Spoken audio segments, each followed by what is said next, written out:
Juntos abrir as nossas Bíblias na carta de Paulo aos Efésios, capítulo 2, onde nós estamos estudando Efésios capítulo 2 e os 10 primeiros versos. Vamos fazer essa leitura juntos e no final nós faremos uma oração. Efésios capítulo 2, de 1 em diante. Leiamos.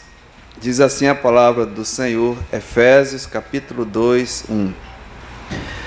Ele vos deu vida, estando vós mortos nos vossos delitos e pecados, nos quais andastes outrora, segundo o curso deste mundo, segundo o príncipe da potestade do ar, do espírito que agora atua nos filhos da desobediência, entre os quais também todos nós andamos outrora, segundo as inclinações da nossa carne, fazendo a vontade da carne e dos pensamentos, e éramos, por natureza, filhos da ira, como também os demais.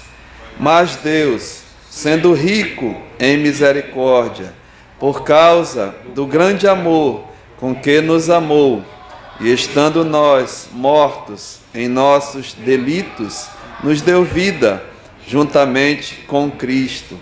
Pela graça sois salvos, e juntamente com Ele nos ressuscitou e nos fez assentar nos lugares celestiais em Cristo, para mostrar nos séculos vindouros a suprema riqueza da sua graça em bondade para conosco em Cristo Jesus.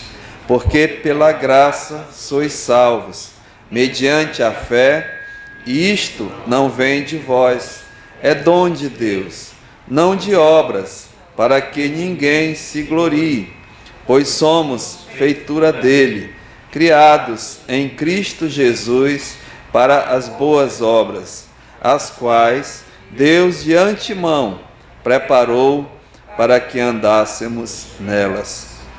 Amém.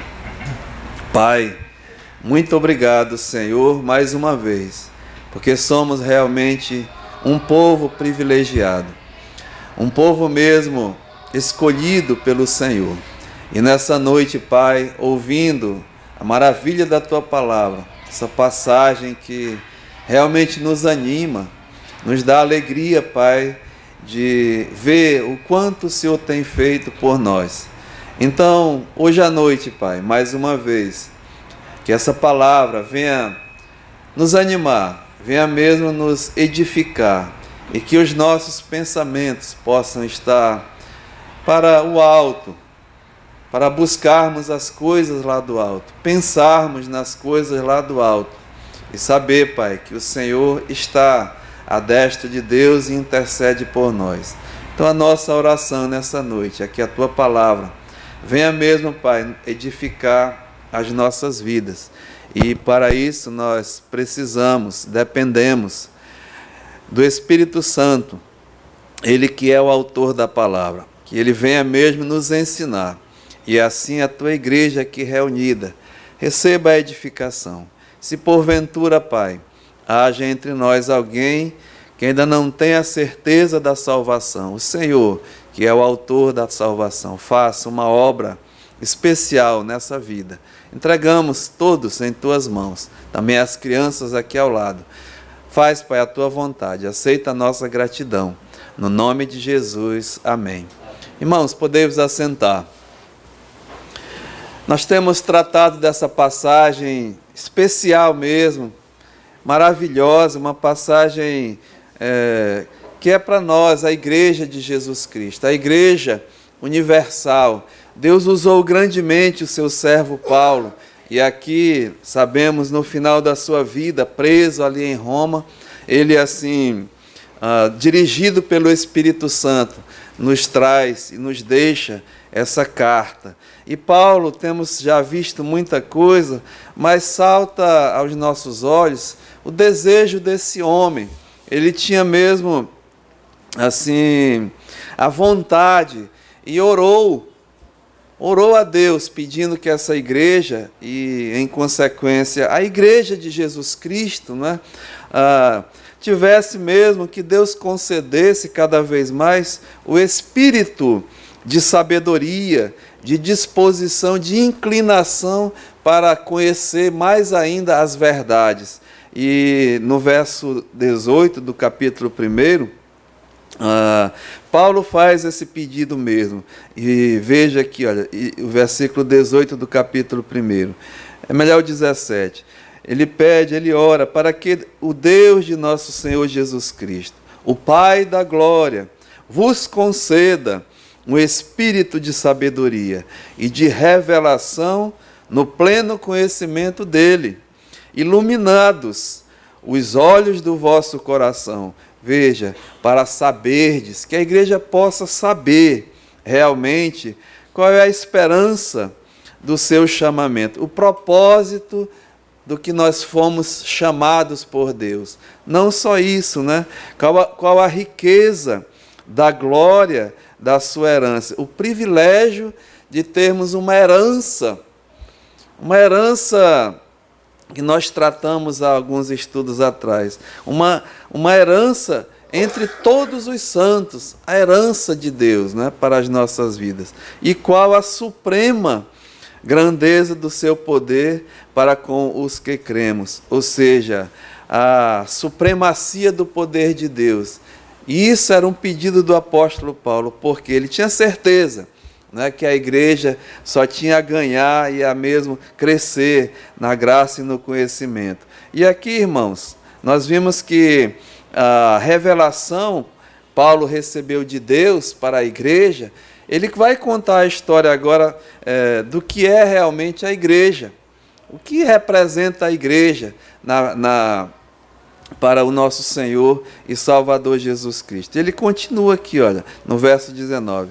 E qual a suprema grandeza do seu poder para com o que cremos, segundo a eficácia da força do seu poder, ou seja, do poder de Deus, a força da eficácia do poder de Deus que foi exercida em Jesus Cristo, né, que exerceu ele em Cristo Jesus, ressuscitando dentre os mortos e fazendo-o assentar à sua direita nos lugares celestiais. Acima, Deus mesmo usou o seu poder em Cristo, ressuscitando dentre os mortos e fazendo ele assentar em lugares celestiais, acima de todo principado, de potestade, poder e domínio e de todo nome que se possa referir não só no presente século, mas também ainda no vindouro. E colocou sobre os seus pés, né, todas as coisas debaixo dos seus pés, para ser Jesus Cristo o cabeça sobre todas as coisas, e o deu à igreja, que é, diz aqui, o qual é o seu corpo, e a plenitude daquele que a tudo enche em todas as coisas. Então, esse poder de Deus, que foi eficaz na pessoa de Jesus Cristo, agora, né, através de Jesus Cristo, se torna eficaz na vida da igreja. E quem é realmente a igreja? A igreja somos nós, não é uma casa, não é que alguém constrói, mas a igreja verdadeira somos nós, o corpo de Cristo. E aí Paulo vai no capítulo 2 e no capítulo 3 revelar esse mistério que é a igreja, antes oculto em Deus, durante, né, os séculos, mas agora revelado. E usa esse homem Paulo. E assim, irmãos, ele vai descrever no capítulo 2 e o capítulo 3 esse mistério, né, não mais agora revelado por Paulo. E foi dado a Paulo esse privilégio. E ele dá o seu próprio testemunho disso. No capítulo 3, acompanhe, no verso 8, olha, ele diz: a mim,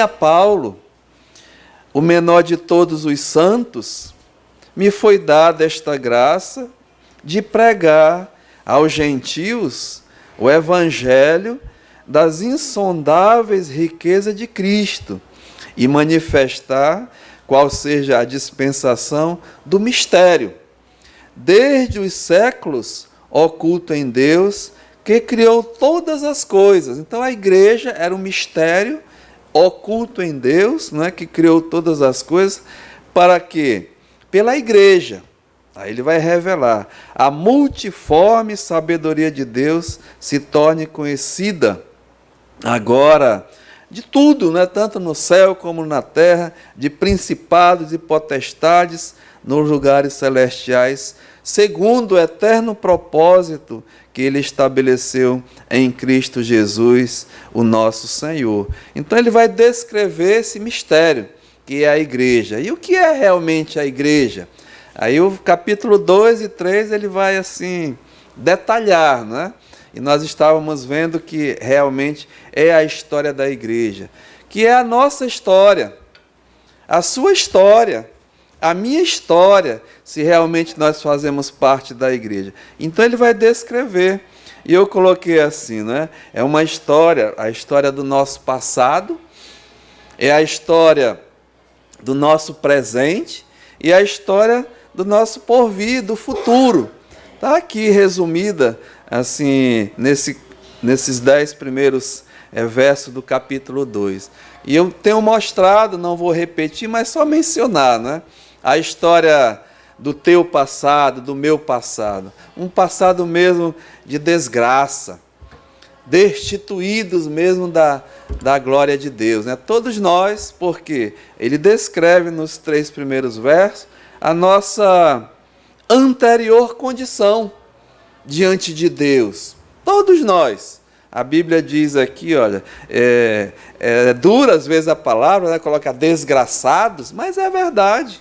Né? Eu olho a minha vida, eu era realmente um desgraçado. Estava destituído, sem a graça de Deus na minha vida. Por quê? Diz aqui ó, no verso 1, ele vos deu vida, estando vós mortos nos vossos delitos e pecados, mortos em delitos e pecados, em ofensa. Uma situação, irmãos, deplorável, sua e minha, diante de Deus. Nascemos já, né, os irmãos sabem bem, a condição de qualquer homem que nasce nesse mundo,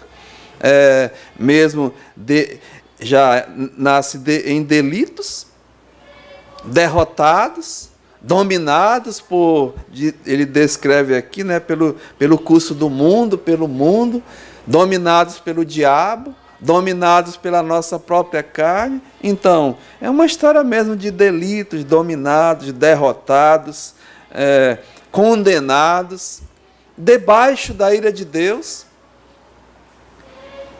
e para sempre condenados. E aqui no verso 3 ele diz assim, olha, no finalzinho, e por natureza, filhos da ira, como também os demais. Né? Uma situação mesmo desastrosa, que desanima, desanimadora, irmãos. Por isso que nós vemos assim toda a humanidade. Né? A Bíblia diz que jaz, dominados pelo mundo, pelo diabo, pela carne, fazendo as vontades, destituído da presença de Deus. Uma tristeza, irmão, estado mesmo assim, deplorável, debaixo da ira de Deus. Se o homem parasse para pensar e visse essa realidade, irmãos, é uma tristeza total. Sinceramente. Então, né, eu coloquei assim, um passado de desgraça. Mas o verso 4, irmãos, como muda, né? Como muda a condição, a nossa situação. Ou seja, nós vimos aqui esse mais de Deus. Mas Deus, sendo rico em misericórdia, por causa do grande amor com que nos amou, e estando nós, veja, mortos em nossos delitos e pecados. Nessa condição. Ele nos viu nessa condição. E por causa da sua misericórdia, do seu amor e da sua graça, ele diz aqui, nos deu vida, né? nos deu a salvação o presente, o dom, a sua graça foi abundante, a graça de nosso Senhor e Salvador Jesus Cristo. Como ele diz aqui no verso 8, olha, porque é pela graça, a graça de Deus, ela se manifestou salvadora a todos os homens. Então é por essa graça que nós somos salvos, pela graça sois salvos, a graça de Deus, a graça salvadora. Eu só estou mencionando, né? Está nos estudos para trás. A graça de Deus que se manifestou. E diz aqui, olha, sois salvos por ela. E é mediante a fé. A salvação é pela fé. Não é? Pela fé na obra redentora, na obra mesmo salvadora de Jesus Cristo. E isso, a fé de acreditar nessa salvação, é um presente. É um dom de Deus. Não é comprado, você não pode fazer nada para merecer ou para pagar a salvação, porque ela é um presente de Deus, é um dom. Por isso que o apóstolo coloca, olha, não de obras, nada que eu possa fazer para me justificar, para agradar a Deus em relação à salvação, Deus não aceita. Porque seria obras contaminadas. Obra de um pecador. Nós vamos ver que as obras não salvam. A graça de Deus salva. A salvação é pelas obras, escute, somente. As obras, elas têm importância, mas não para a salvação. As obras, elas são importantes para demonstrar a nossa gratidão, que somos filhos de Deus. E por isso que ele diz aqui, olha, verso 10, pois somos feitura dele. Ou seja, Deus criou, Deus te fez, Deus te produziu. Criados em Cristo Jesus, aí sim, para as boas obras, as quais Deus de antemão preparou para que andássemos nelas. É uma coisa ainda não para salvação, mas para o nosso crescimento, para agradar a Deus. Então é essa, agora, o presente de Deus, a graça de Deus nas nossas vidas. Então, a história do meu presente é essa salvação. Irmãos, e hoje eu estava assim, orando, meditando, e como a gente perde essas coisas, sabe? São coisas grandiosas. Não há nada mais precioso nesse mundo do que a tua, do que a minha salvação. Essa obra grandiosa de Deus nas nossas vidas. Por isso que o apóstolo Paulo ora, não é? Ele mesmo pede a Deus que gostaria que a igreja soubesse cada vez mais essa importância, que como vai mudar o nosso comportamento, o nosso procedimento. Coisas ainda do porvir. E hoje à noite eu queria tratar um pouquinho sobre assim, o futuro, o que há de vir. Então, essa história do nosso passado de desgraça, a história do nosso presente agora, a graça de Deus, através da sua misericórdia, do seu amor e da sua tão grande salvação, presente. É no dia a dia, mas ainda há algo adiante, irmãos. O futuro, ou seja, o porvir, que vai ser mesmo a glória de Deus, assim, derramada em nossas vidas. Ou seja, a igreja, você e eu temos um futuro glorioso à nossa frente. E que começou já agora, mas ainda vai se concretizar. Começou com a tua salvação, com a minha salvação. Por isso que, aqui no versículo 6, olha o que o apóstolo diz agora, Efésios 2,6. Vai falar do futuro, um futuro glorioso. E ele diz, olha, e juntamente com ele, a gente tem que prestar bem atenção, e juntamente com ele, está falando de quem? De Jesus, E juntamente com Jesus, nos ressuscitou e nos fez assentar nos lugares celestiais em Cristo Jesus, para mostrar nos séculos vindouros a suprema riqueza da sua graça em bondade para conosco em Cristo Jesus. Ou seja, a glorificação, a glória do porvir, depende em Cristo, né? E se nós estamos em Cristo, nós vamos participar. Essa, meus amados, é a nossa garantia. É a garantia que tu tens e eu tenho. E como é que eu vou, assim, me apropriar disso? Porque eu já vivo, né? E aqui, como Deus já fez em Cristo, e a promessa que Ele fará em nós, juntamente com Cristo, é só ver, né? Diz aqui, olha, no capítulo 1 e no versículo 20, quando ele diz assim, olha, e juntamente com Ele nos ressuscitou, aliás, o 6 que eu estou lendo, e nos fez assentar nos lugares celestiais em Cristo Jesus, é porque Ele já fez.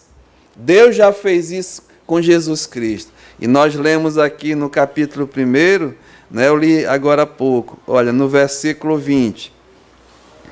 O qual, ou seja, o poder de Deus, exerceu Ele, ou seja, Deus exerceu o seu poder em Cristo, não é? Ressuscitando dentre os mortos. Então, o poder de Deus foi tão grande, não é? Que ressuscitou Jesus Cristo dentre os mortos. E isso é a garantia de você, para você e para mim, porque a importância da ressurreição de Jesus Cristo. Porque a Bíblia diz, lá em Romanos 1, aliás, Romanos capítulo 4, né? E nós, ele foi morto, ele foi mesmo morto, sepultado, por causa das nossas transgressões. E ressuscitou por causa da nossa justificação, da nossa salvação. Você e eu só somos salvos porque Deus ressuscitou Jesus, né? Então, Ele está vivo. E aqui, o que o Paulo está mostrando, é a ressurreição de Cristo, olha, o qual o poder de Deus ressuscitou Cristo dentre os mortos, e não só o ressuscitou, mas o glorificou, né? Entronizou Jesus Cristo, e diz, olha, e fazendo-o assentar à sua direita nos lugares celestiais. Então hoje Jesus está vivo, ressurreto, entronizado à destra de Deus, e aí colocou sobre os seus pés, né, todas as coisas, potestade, poderes, domínio, por isso que Ele tem todo o poder. E aí, chega no capítulo 2, Ele fez isso em Cristo, agora, em ti e em mim. Né? É o que diz aqui no verso 6, olha, e juntamente com Ele, agora, nos ressuscitou e nos fez assentar nos lugares celestiais em Cristo. É o mesmo passo que foi feito com Jesus, vai ser feito contigo, meu irmão. Você que está aqui nessa noite, que está em Cristo Jesus, né? E aqui diz, olha, então, começa com a nossa, muitos teólogos, eles dizem que aqui, né, é a primeira ressurreição. Eu acredito que sim, é a primeira ressurreição, mas é uma parte da primeira ressurreição. E eu vou tentar assim explicar para os amados. Olha, e juntamente com Ele nos ressuscitou, né? Porque é a primeira ressurreição. No versículo 1 do capítulo 2, ele diz assim, Ele vos deu vida, estando vós mortos em vossos delitos e pecados. Mas essa ressurreição é a ressurreição espiritual. Nós estávamos mortos, o quê? Espiritualmente, né? Em nossos delitos e pecados. Então, no dia da tua vivificação, né, que Ele te deu, abriu o seu entendimento, nos revelou, nos deu vida, né, o momento do novo nascimento, em que o Espírito Santo abriu o seu entendimento, te iluminou, ou seja, aqui sim, É a ressurreição espiritual. Nós estávamos mortos em nossos delitos e pecados, vivificado, né? E diz aqui, Paulo continua, e nos fez, ou seja, quando nós recebemos a iluminação, a vivificação, a ressurreição espiritual, né, nós já estamos, mesmo aqui assentados, mas nós já estamos assentados em lugares celestiais em Cristo, porque Jesus Cristo está lá. Né? Agora, o que inclui? Quando isso vai se concretizar? Irmãos, o apóstolo Paulo experimentou isso. Vai se concretizar, pode ser até hoje à noite. Né? Se eu não morre, se eu dormir em Cristo, eu vou já estar lá, assentado nos lugares celestiais com Ele. Mas tem uma coisa interessante, Ele nos fez assentar nos lugares celestiais em Cristo, né? Ou seja, na prática isso vai acontecer quando nós dormirmos. Mas agora, ausente do corpo é o quê? É presente com o Senhor. E Paulo escreveu dessa forma porque ele experimentou.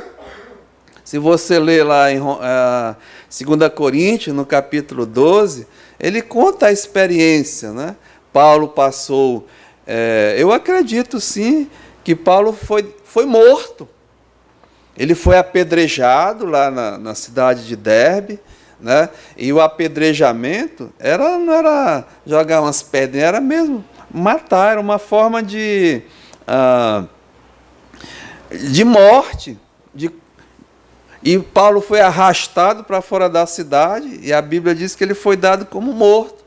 E aí ele conta a experiência dele, né? Que ele diz que conhece um homem, que se no corpo ou fora do corpo ele não sabe, Deus o sabe, que foi arrebatado até o terceiro céu, né? E chegando lá viu coisas inefáveis, revelações foi-lhe dada. E esse homem só podia ser Paulo. Então ele conta isso. E ele escrevendo aos Filipenses, veja aqui, olha, Filipenses, no capítulo 1, e o versículo 21, olha que Paulo pensava até da morte. Filipenses 1, 21. Porquanto, para mim o viver é Cristo, e o morrer é o quê? É lucro. Então ele já sabia, irmãos. Paulo tinha certeza que morrer para ele era lucro.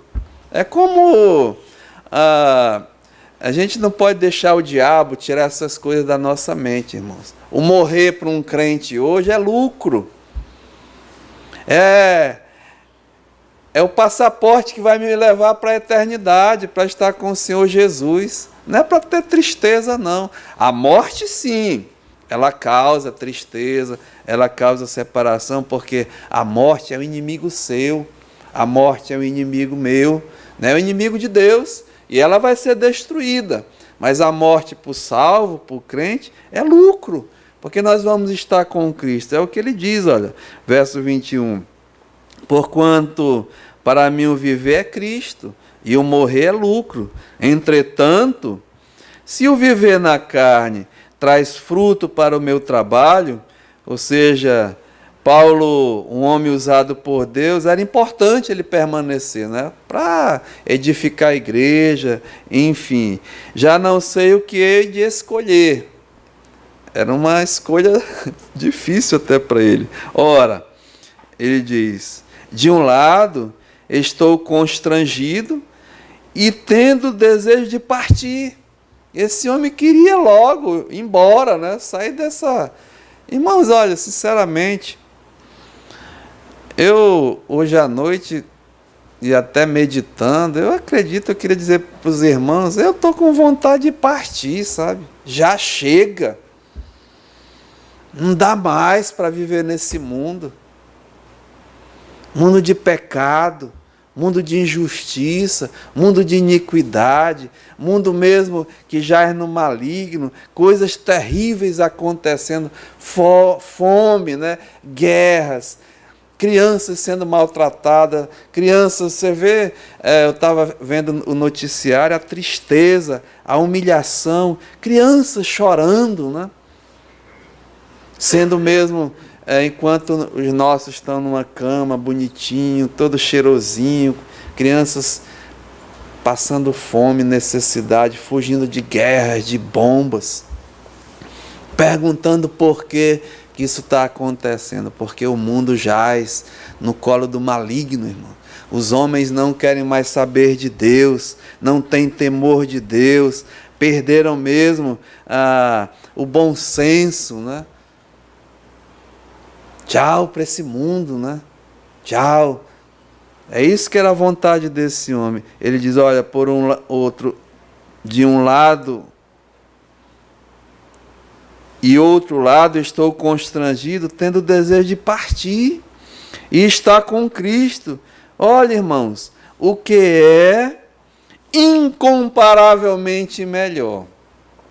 Tem sim coisas boas nesse mundo, né? Tem prazeres, mas estar com Cristo, Paulo diz assim, olha, não tem comparação, é incomparavelmente melhor, então eu quero ir, né? Estar com o Senhor. Mas ele diz, olha, mas por vossa causa, né?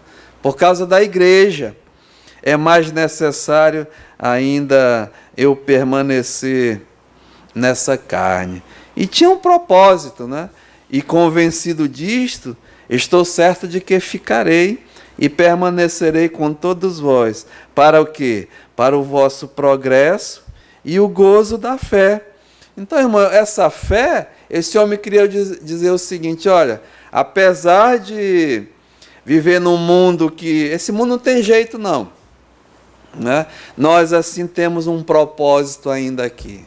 A Bíblia diz que nós somos as suas testemunhas. E viver essa fé, né? Se deliciar nessa fé, mas olhando e mesmo com a visão para o alto, as coisas que vão vir, o futuro. Então, irmãos, é para nos animar, porque eu vivo mesmo, confesso para os irmãos, nós vivemos até num mundo de tristeza, né? A vida é dura. Os problemas são duros, são difíceis.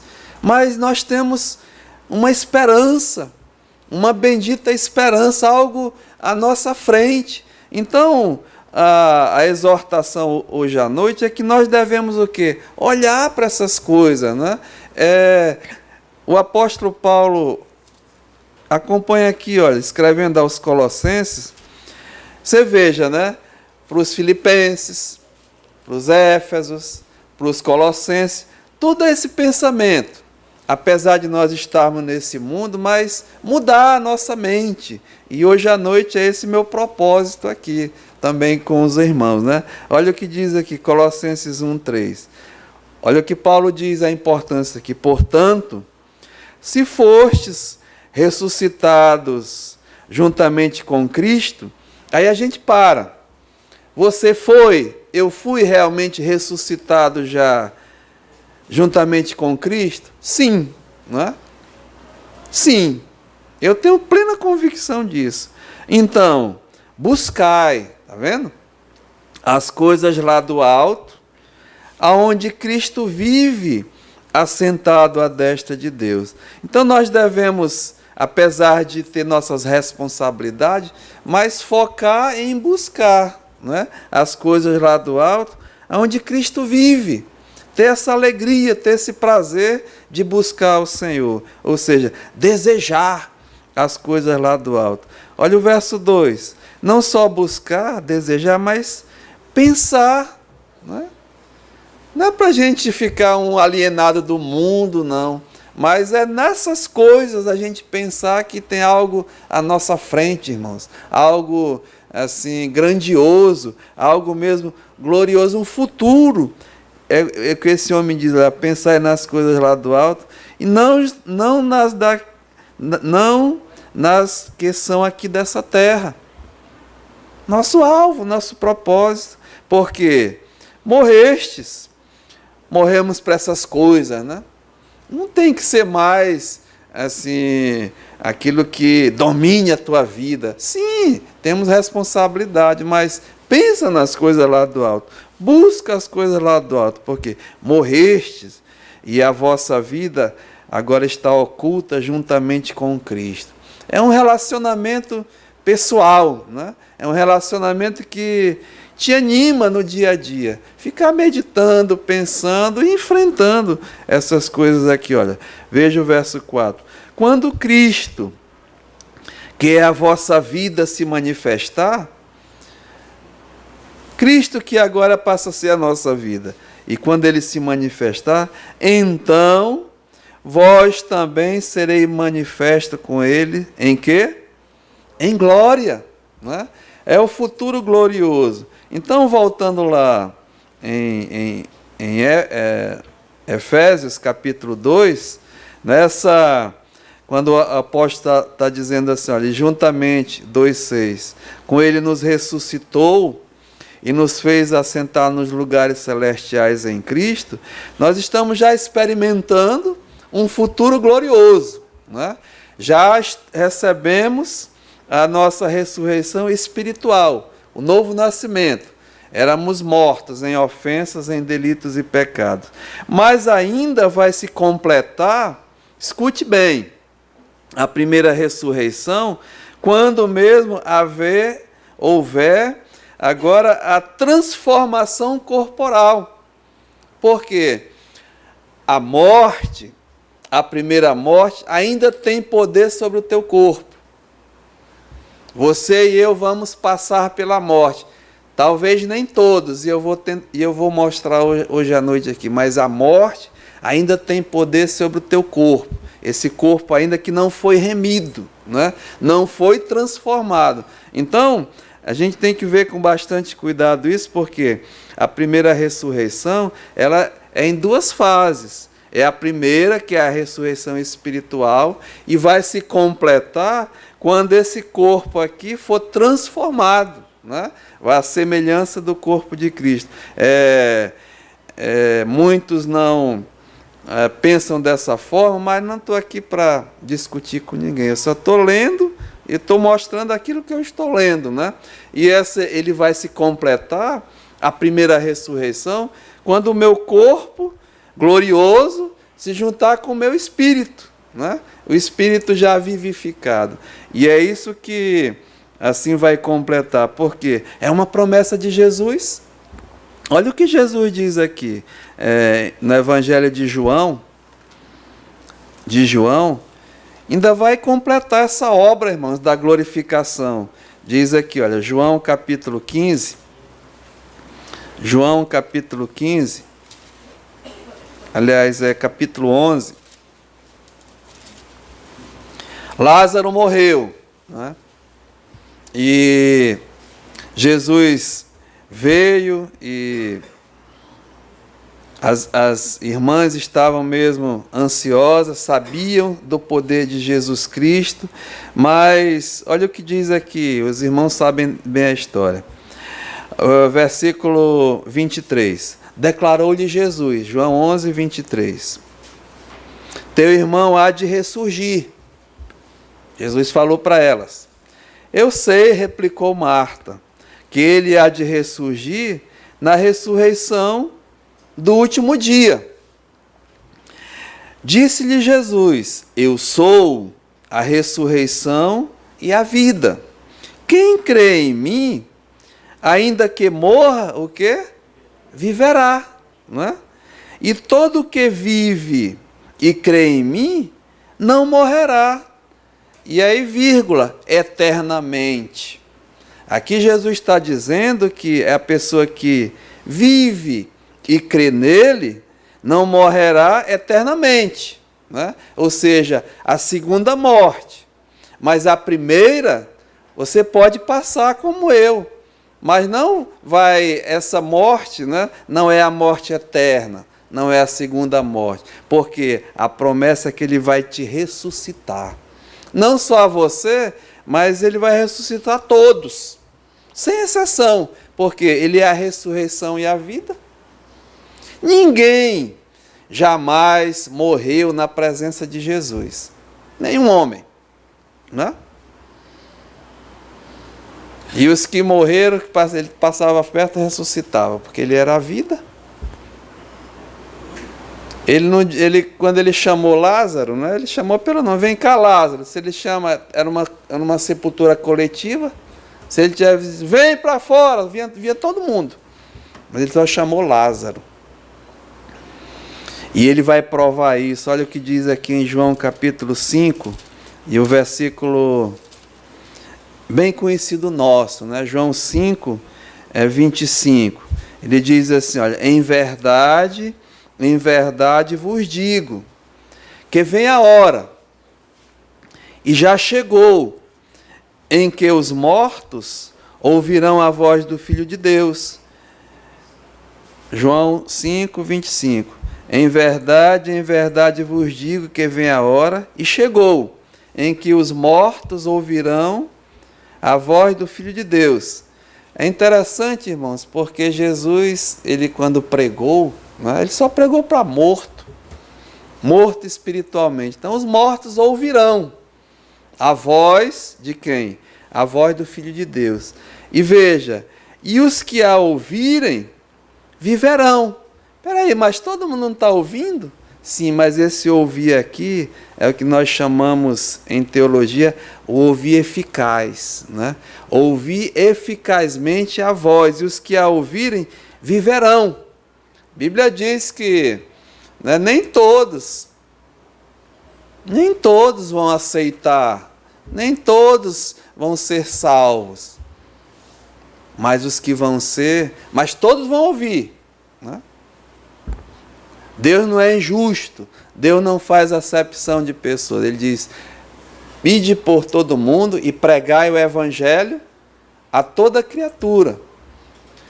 A Bíblia diz que a vontade de Deus é que nenhum homem pereça, mas que todos cheguem ao arrependimento. Deus não tem prazer na morte do ímpio, né? Então, mas muitos estão mesmo ouvindo, mas não eficazmente. É aquele ouvir de, não acredito não nessas coisas, né? Mas os que ouvirem eficazmente viverão. E continua, veja aqui, olha. Porque assim como o Pai tem vida em si mesmo, também concedeu ao Filho ter vida em si mesmo. Ele é o autor da vida. E lhe deu a autoridade para julgar. Jesus foi dado a ele a autoridade. Ele diz, todo o poder é me dado nos céus e na terra. Porque Deus lhe deu toda a autoridade para julgar, porque é o Filho do homem.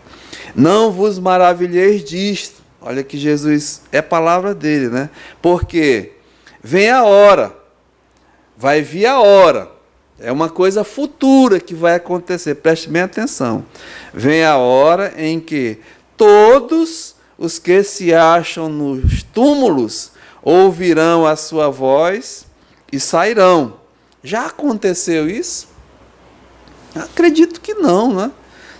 Ele está dizendo aqui, olha, todos os que se acham nos túmulos ouvirão a sua voz e sairão. Porque, irmãos, eu vou mostrar, Jesus, ele é a ressurreição e a vida. Em Adão todos morrem, e em Cristo todos serão vivificados. Jesus vai ressuscitar todos. Agora, tem uma diferença aqui, né? Olha o que ele diz aqui, a particularidade. Veja o verso 29. Os que tiverem feito o bem, para o quê?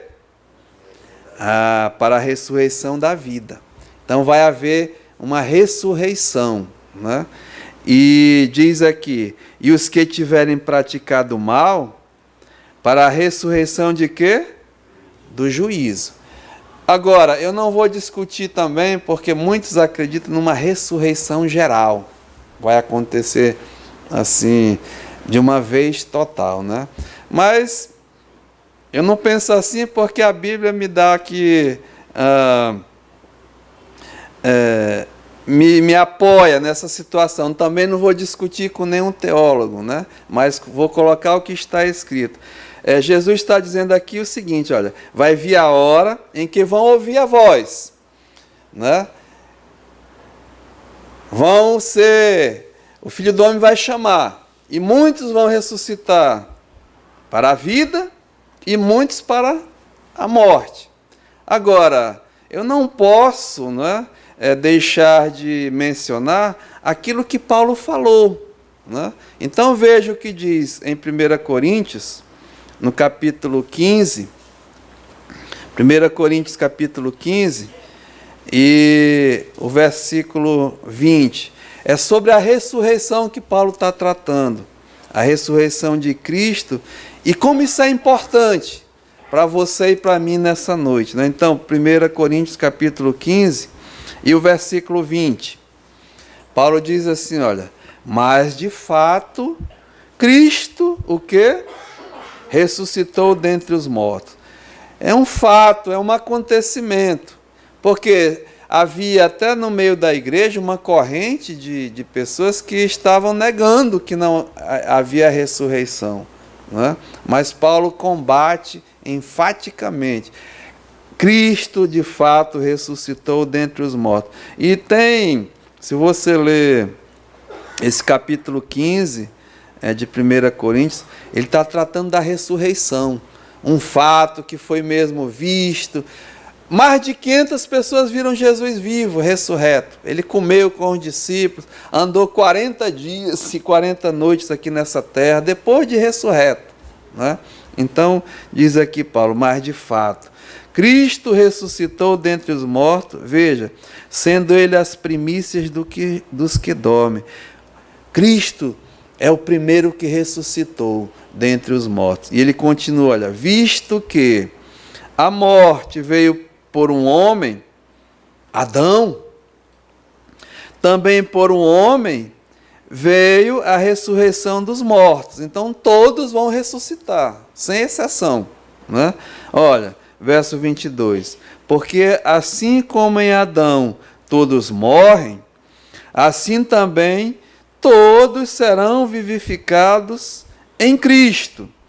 É aqui que entra. Jesus, né, ele diz que é ressuscitar todos, tanto os vivos como os mortos.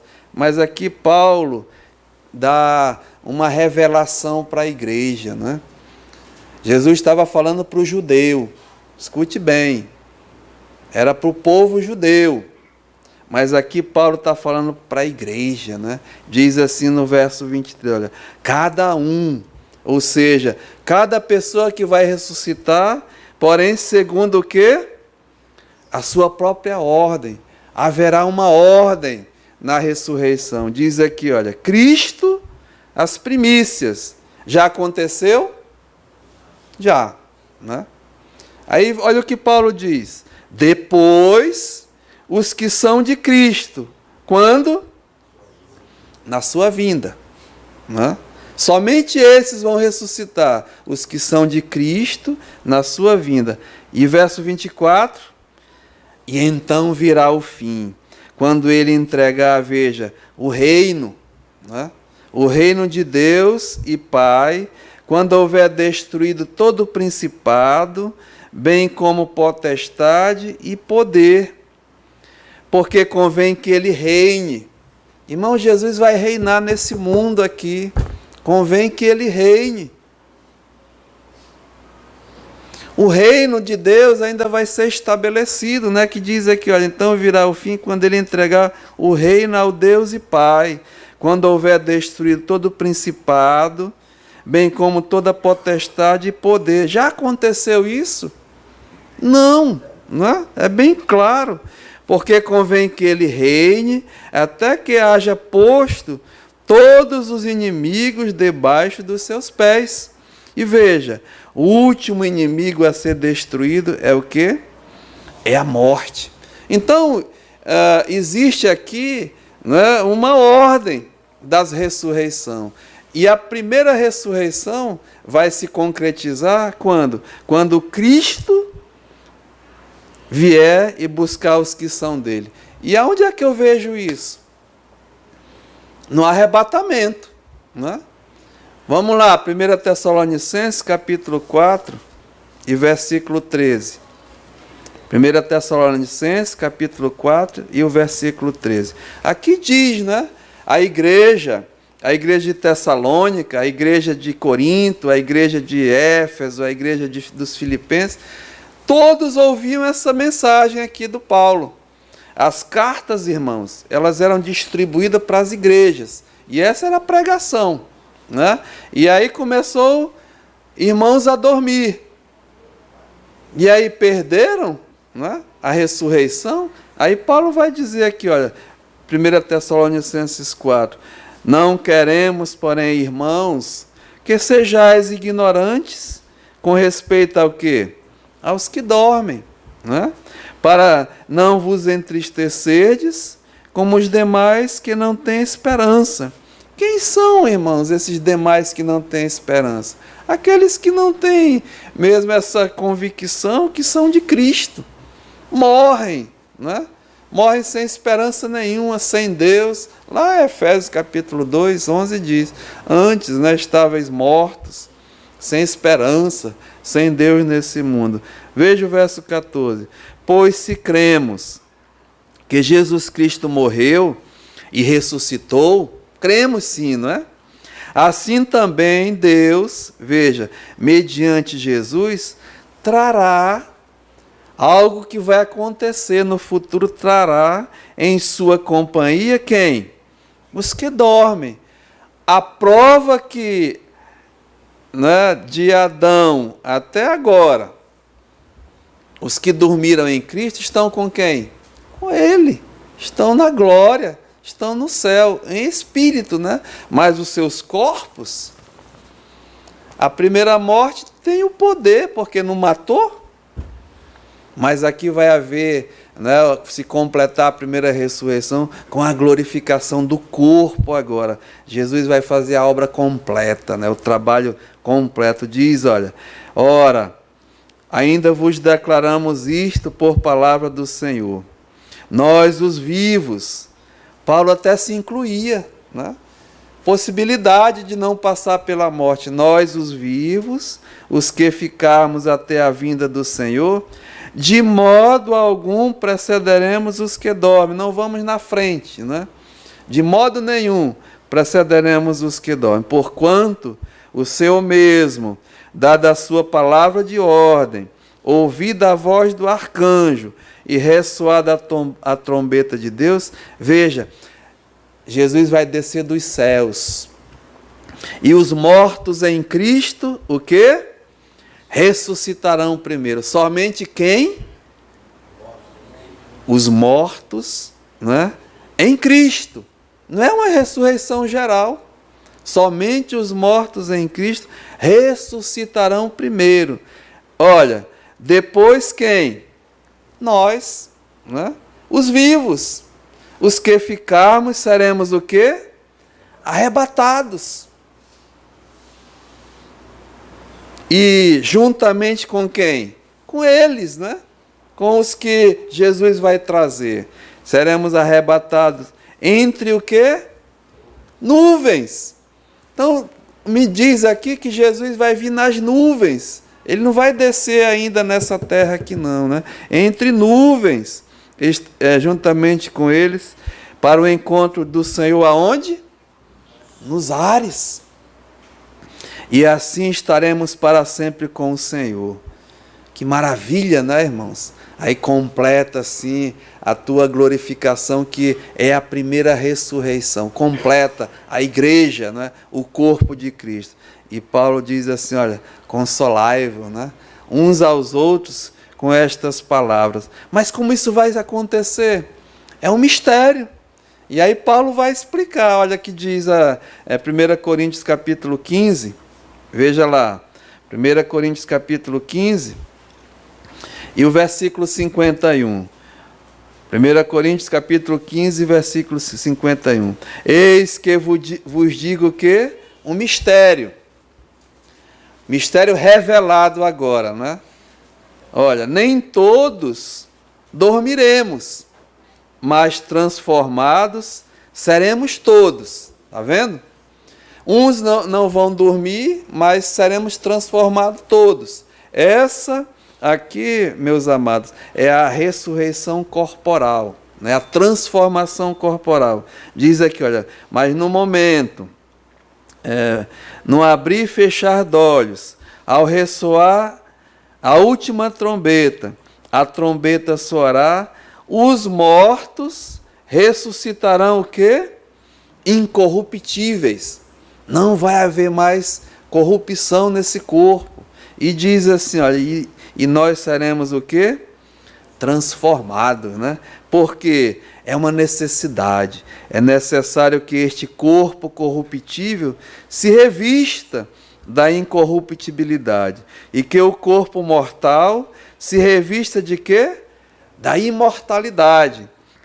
Quando este corpo corruptível se revestir de incorruptibilidade, o que é mortal, veja, se revestir de imortalidade, então se cumprirá a palavra que está escrita. Tragada foi a morte pelo quê? Pela vitória. Se completa a primeira ressurreição. Espiritualmente com o novo nascimento, nesse momento, e se glorifica com um corpo incorruptível, né? Então, tragada foi a morte. Irmãos, a morte aí sim agora não terá poder sobre você e nem eu, mas a morte o quê? A segunda morte. Para fechar isso aí, olha, o que diz Apocalipse? Apocalipse capítulo 20. Veja, Apocalipse capítulo 20. É a prova que diz que eu estou falando, né? A segunda morte não vai ter mais poder sobre ti, nem sobre mim, ou dos que já foram glorificados, né? Diz assim, olha, Apocalipse 24. É o fim, diz assim, olha, vi também tronos, e nestes se assentaram aqueles aos quais foi dada autoridade para julgar. Vi ainda as almas dos decapitados, por causa do testemunho de Jesus, bem como por causa da palavra de Deus. Tantos quantos não adoraram a besta, nem tampouco a sua imagem, e não receberam a marca na fronte e na mão. E viveram, e reinaram com Cristo durante o quê? 1000 anos. Né? Olha, os restantes dos mortos, o quê? Não reviveram. Então, aquela ordem que nós falamos, Cristo as primícias, depois os que são de Cristo na sua vinda, somente estes vão ser ressurretos à semelhança de Jesus Cristo. O restante, diz aqui, dos mortos, não reviveram até que se completassem os 1000 anos. Esta é o quê? Esta é a primeira ressurreição. Se completou, irmãos, tanto espiritual como a transformação corporal. A semelhança de Jesus, nós seremos igual. Veja, olha, bem-aventurados, verso 6. E santo é aquele que tem parte em quê? Na primeira ressurreição. Diz, olha, sobre esses quem? Os que fazem parte da primeira ressurreição. A segunda morte não tem autoridade sobre eles. Não a primeira, né? Essa morte ainda tem autoridade sobre mim e sobre ti. Mas a segunda, não. A segunda morte não tem autoridade sobre estes. Sobre estes quem? Os que fazem parte da primeira ressurreição. Diz aqui, olha, pelo contrário, né? Serão sacerdotes de Deus e de Cristo, e reinarão com Jesus durante o quê? Durante os 1000 anos. Então, irmãos, o tempo já foi, mas olha, é um futuro glorioso, né? Que está à nossa frente, que está à tua frente. Coisas grandiosas estão aí por vir, mas nós já começamos a experimentar, né? Nós que estamos em Cristo. Experimentar porque nós já fomos ressuscitados espiritualmente. Esse corpo vai ser transformado. Estaremos para sempre com o Senhor. Vamos reinar com Jesus Cristo. Para sempre. Esses são os privilegiados, né? A herança bendita. Então Paulo, ele diz, olha, com tudo isso, né, irmãos, volte lá para a gente concluir. Efésios, capítulo 2, e versículo 6. E juntamente com ele, nos ressuscitou e nos fez assentar nos lugares celestiais em Cristo, para mostrar nos séculos vindouros a suprema riqueza da sua graça em bondade para conosco em Cristo Jesus. Meus amados, nós somos, projetos de Deus. Nós somos mesmo, fomos comprados. E Deus ainda tem coisas maravilhosas, um futuro glorioso. Por quê? Porque nós estamos em Cristo, tudo por Ele. A Ele seja dado todo louvor, toda a honra e toda a glória. E ainda vamos experimentar, ainda nesse mundo, essas maravilhas. Que Deus possa nos animar hoje à noite, irmãos? Olhar um passado tenebroso, um passado desgraçado, um presente agora com a graça de Deus, o sustento dele, e um futuro, um porvir, a sua glória, à nossa disposição. E Ele vai cumprir, eu não tenho nenhuma dúvida. Amém? Pai, muito obrigado, Senhor. Saber que há um futuro glorioso para aqueles que o Senhor mesmo comprou, aqueles que o Senhor tem preparado, Pai, cuidadosamente. A tua semelhança, assim como Cristo, o Senhor ressuscitou, o Senhor mesmo entronizou, e Ele está vivo nos lugares celestiais. O Senhor está fazendo conosco, Pai. O Senhor já nos deu a vida, a nova vida, a nossa ressurreição mesmo espiritual. E ainda vai completar, Pai, naquele dia glorioso, onde esse corpo aqui, contaminado, vai receber um corpo perfeito, sem mácula, e assim, a tua semelhança, estaremos para sempre contigo, Senhor, vivendo as benesses, a herança, a grandiosa herança que está reservada nos céus para nós que cremos, que recebemos esse presente da salvação. Nos ajuda, que possamos sair daqui, Pai, até animados e olhar as coisas lá do alto, pensar nas coisas lá do alto, onde o Senhor está. E nos fortalece para vivermos nesse mundo, Senhor, e sermos as Tuas testemunhas. Nos ajuda, Pai. Aceita a nossa gratidão. Em nome de Jesus, amém.